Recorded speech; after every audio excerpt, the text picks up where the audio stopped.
Dans le village de Coutain, la terre s'était ouverte comme une plaie, et plus rien ne poussait. Le soleil brûlait sans pitié, et chaque jour emportait un enfant de plus, laissant derrière lui des mères en larmes, et un peuple au bord du désespoir.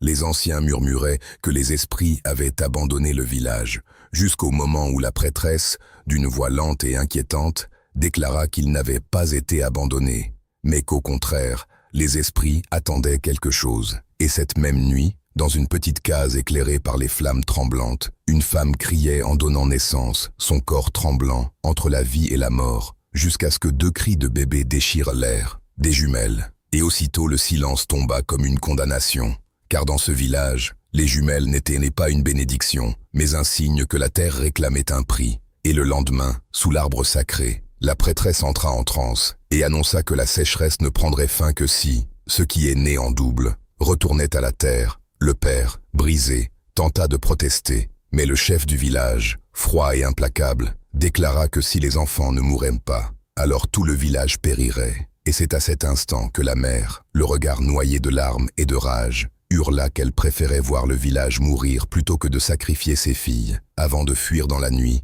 serrant ses bébés contre elle, poursuivie par son propre peuple, courant à travers la forêt comme une proie fuyant son destin. Mais au lever du jour, ils furent retrouvés dans un village voisin, et cette fois, il n'y eut plus de discussion. Le chef ordonna qu'on lui ramène les enfants. La mère cria, supplia, menaça, mais personne ne l'écouta.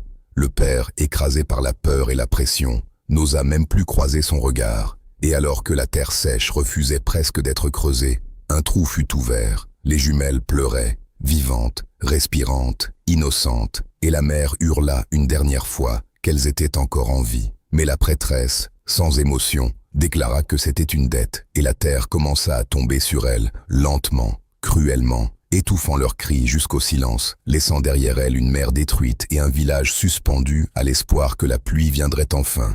Mais les heures passèrent, puis la journée entière, et le ciel resta vide, provoquant un frisson de doute parmi les habitants, car le sacrifice n'avait rien changé. Et cette nuit-là, alors que tout le monde retenait son souffle, sous la terre, dans l'obscurité totale, 2 voix murmuraient encore, faibles mais vivantes, se cherchant, se retrouvant, comprenant peu à peu qu'elles n'avaient pas été simplement abandonnées, mais offertes. Et dans cette prise de conscience naquit quelque chose de nouveau, quelque chose de sombre, car l'innocence avait laissé place à une colère silencieuse, et tandis que le sol vibrait imperceptiblement au-dessus d'elle, une décision fut prise dans les ténèbres. Elle reviendrait, mais pas comme avant, et pendant que le village attendait la pluie, il ignorait encore qu'il venait d'éveiller quelque chose de bien pire.